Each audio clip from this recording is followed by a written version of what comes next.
Students, wave optics या टॉपिकमध्ये आपण आत्तापर्यंत Huygens principle, Huygens construction of plane and spherical wavefront, तसंच आपण reflection of light and refraction of light म्हणजे Snell's laws of reflection and refraction हे आपण on the basis of Huygens principle prove केलेत.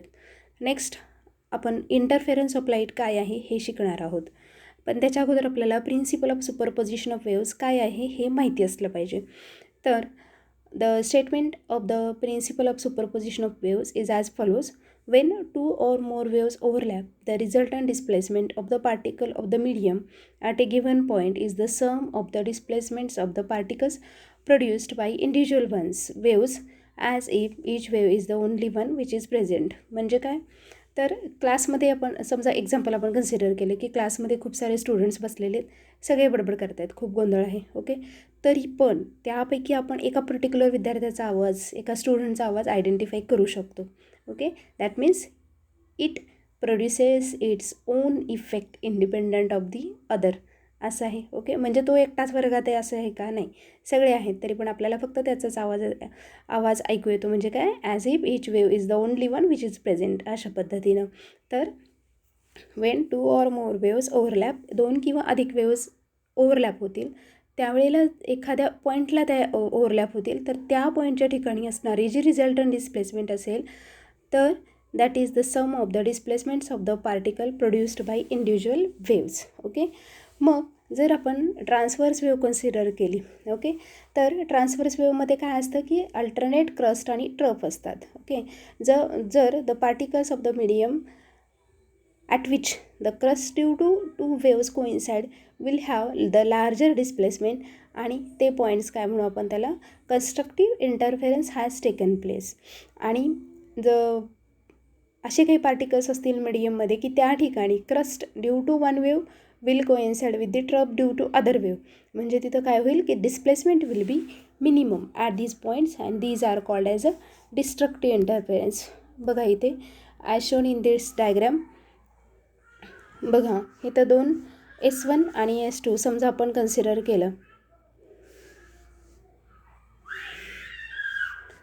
समजा हा आपला S1 आहे इथं एक आणि हा S2 आहे आपला. Okay, these are the two sources of light, आणि त्या दोघांमुळे जे काही वेव्स क्रिएट झाल्या ते आपल्याला दिसत आहेत स्क्रीनवर, आणि इंटरफेरन्स पॅटर्न आपल्याला तयार झालेले आहे. डॉटेड लाईन्स ज्या दिसत आहेत आपल्याला इथं स्क्रीनवर, ते म्हणजे समजू आपण की क्रस्ट आहेत, आणि जे काही लाईन्स आहेत प्लेन लाईन्स त्याला आपण ट्रफ आहेत असं कन्सिडर करूया.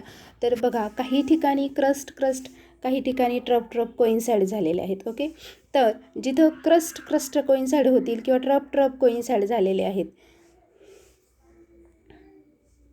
क्रस्ट कोइन्साइड झाले किंवा ट्रफ कोइन्साइड झालेले असे कोणते पॉईंट्स आहेत आपल्या, बघा हा एक पॉईंट आहे, इथे एक पॉईंट आहे, क्रस्ट ट्रफ. ओके, अशा रीतीने हे पॉईंट्स जे आहेत, तर या ठिकाणी आपल्याला काय दिसून येतो, डिस्प्लेसमेंट जे आहे ते कसं असेल, मॅक्झिमम असेल. ओके, मॅक्झिमम इंटेन्सिटी किंवा मॅक्झिमम डिस्प्लेसमेंट इज ऑब्झर्वड. आणि असे काही पॉईंट्स असतील की ज्या ठिकाणी क्रस्ट आणि ट्रफ कोइन्साइड झालेले आहेत. म्हणजे आता हा एक पॉईंट आहे की इथं crest due to one wave coincides with the trough due to other wave. तसंच हा एक पॉईंट आहे की इथं क्रस्ट ट्रफ कोइन्साइड झाले, ट्रफ कोइन्साइड झालेले आहेत. अशा पद्धतीने हे जे पॉईंट्स आहेत त्याला काय म्हटलं आपण, मिनिमम, म्हणजे त्या पॉईंट्सच्या ठिकाणी आपल्याला काय होईल, मिनिमम इंटेन्सिटी दिसून येईल. ओके, तर त्याच्यानंतर नेक्स्ट आपण बघणार आहोत की what is interference of light. मग इंटरफेरन्सची डेफिनेशन आपण काय सांगू शकतो, तर variation in the intensity of the light due to superposition of the two waves. म्हणजे त्या पॉईंटच्या ठिकाणची जी काही इंटेन्सिटी ऑफ लाईट असेल ती कशी होते, कमी जास्ती होते due to superposition of the two waves. मग हे इंटरफेरन्स आपल्याला इन डिटेल स्टडी करायचं असेल तर आपल्याला यंग्स डबल स्लिट एक्सपेरिमेंट आपण बघूया. तर यंग्स डबल स्लिट एक्सपेरिमेंट हा it was the first experiment to demonstrate the interference of light. मग काय दिसतं आपल्याला, so in Young's double slit experiment S1 and S2, these are the two sources of light. Okay, किंवा दोन slits म्हणूया की ज्याच्या थ्रू लाईट येत आहेत, आणि मग light is having transverse nature, म्हणजे ज्या वेवलेट्स असतील त्या it will consist of alternate crust and trough. मग जे जे पॉईंट्स असतील की ज्या ठिकाणी क्रस्ट ट्रफ कोइन्साइड होत आहेत त्या ठिकाणी आपल्याला मॅक्झिमम इंटेन्सिटी दिसून येईल. आणि ज्या ज्या ठिकाणी म्हणजे त्या ठिकाणी constructive interference has taken place असं आपण म्हणू शकतो. आणि तो पॉईंट आपल्याला ब्राईट दिसून येईल. तर इथं दाखवले हे मॅक्झिमम म्हणजे ब्राईट स्पॉट आपल्याला दिसून आले. जिथं maximum intensity maximum bright spot अशा पद्धतीने आपल्याला स्क्रीनवर ब्राईट स्पॉट दिसून येतील.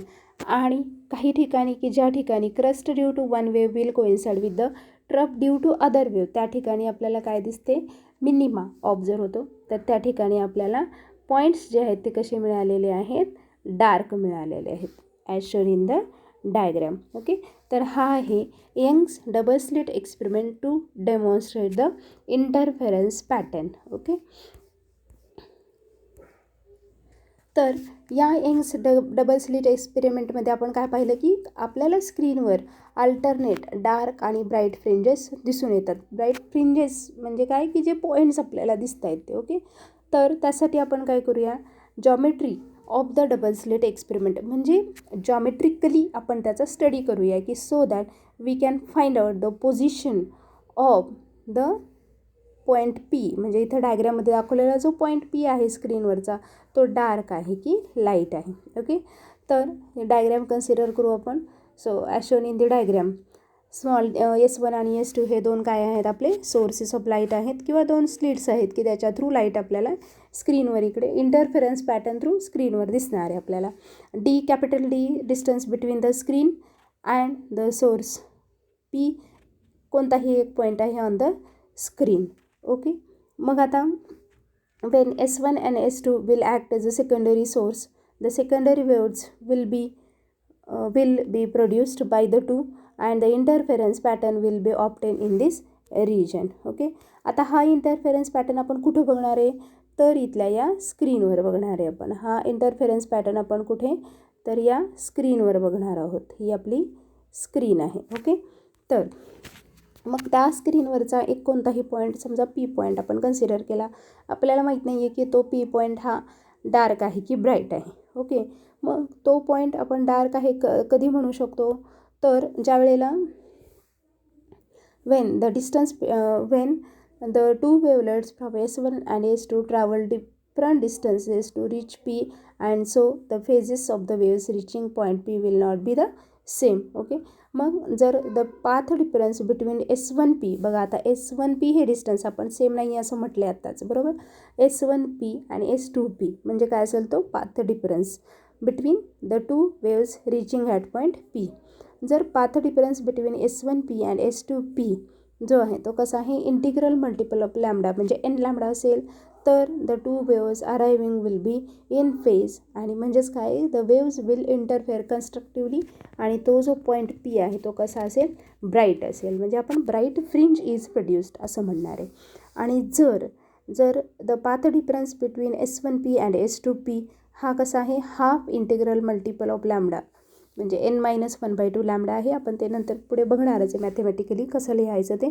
तर त्या ठिकाणी destructive interference has taken place आणि तो पॉईंट जो आहे तो कसा आहे डार्क पॉईंट आहे असं आपण म्हणू शकतो. ओके. त्यासाठी आपण जॉमेट्री बघूया. तर या डायग्राममध्ये दोन ट्रायंगल आपल्याला दिसत आहेत. ट्रायंगल S1P S1 डॅश हा वरचा ट्रायंगल इथला S1P S1 डॅश आणि दुसरा ट्रायंगल जो आहे तो S2P S2 डॅश हा खालचा ट्रायंगल. असे दोन ट्रायंगल्स आहेत. Okay. If we consider these two triangles and by applying Pythagoras theorem आपण याला अप्लाय केलं तर आपल्याला काय दिसून येईल तर S2P² minus S1P² is equal to मग पायथागोरस थिअरमनुसार बघा काय असेल S2P² कुठं आलं तर S2P² व्हॅल्यू म्हणजे हा काय आहे S2P² म्हणजे हा जो आहे तो काय आहे is equal to S2 dash square plus S2 S2 dash square plus S2 इथं आपल्या पॉईंटचं नाव काय दिलं आपण पी, तो S2P².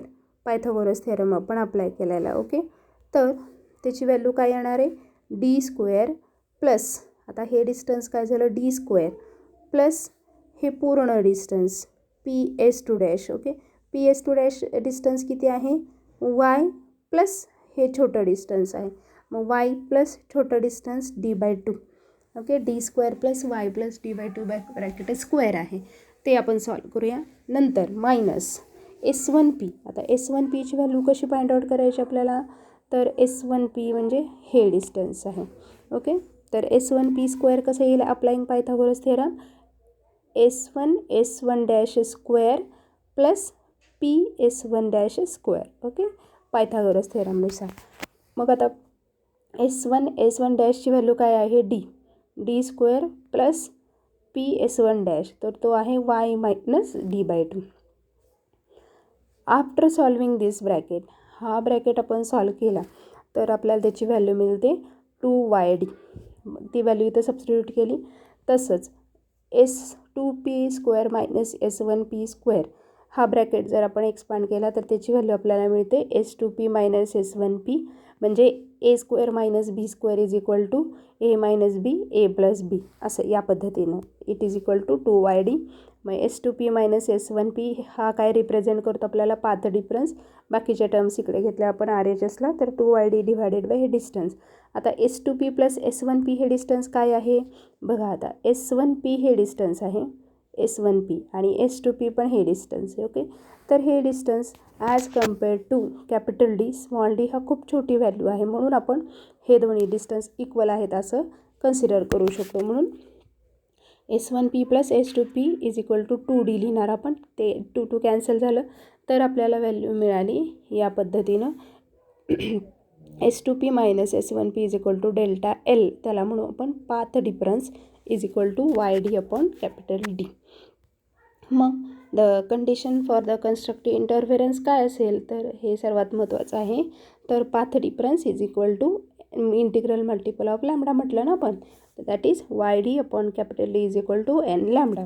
म्हणजेच माझा पॉईंट जो Y आपण कन्सिडर केला होता तो ब्राईट असेल कधी, तर ज्या वेळेला त्याची पोझिशन म्हणजे फ्रॉम ओरिजिन किती आहे, तर N lambda D upon D, ते तो कोणत्या या पोझिशनला आहे N lambda D upon D, त्यावेळेला ब्राईट फ्रिंज आपल्याला मिळालेली आहे.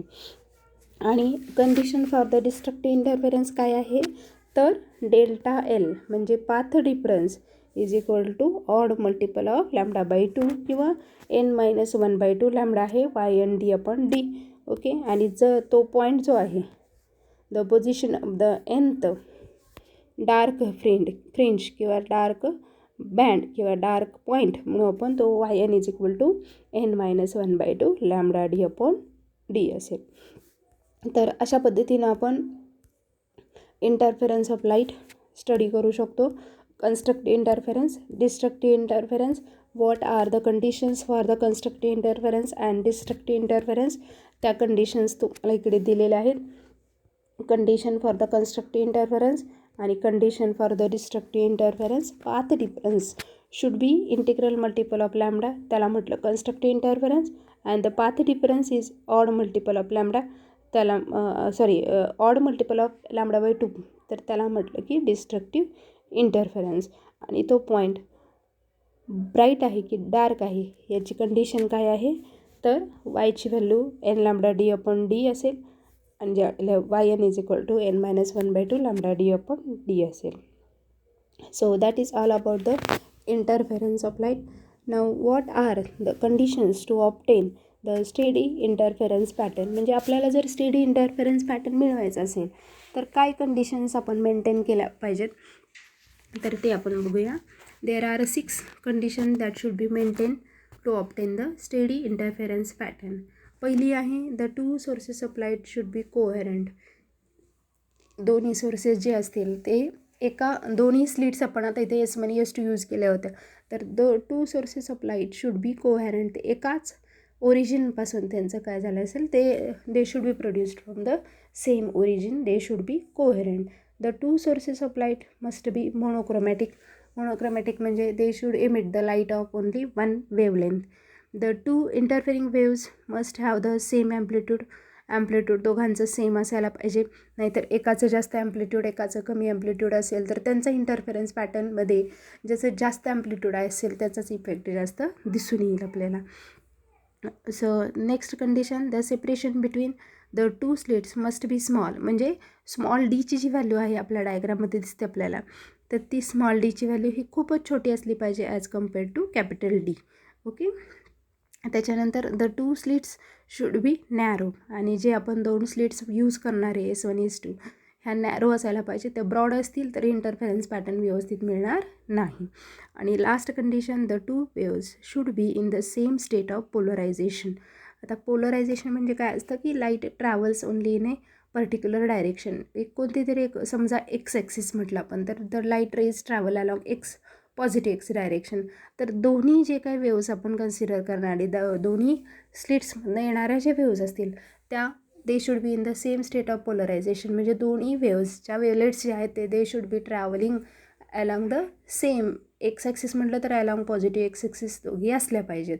Okay. So they should be in the same state of polarization. These are the conditions to obtain the steady interference pattern.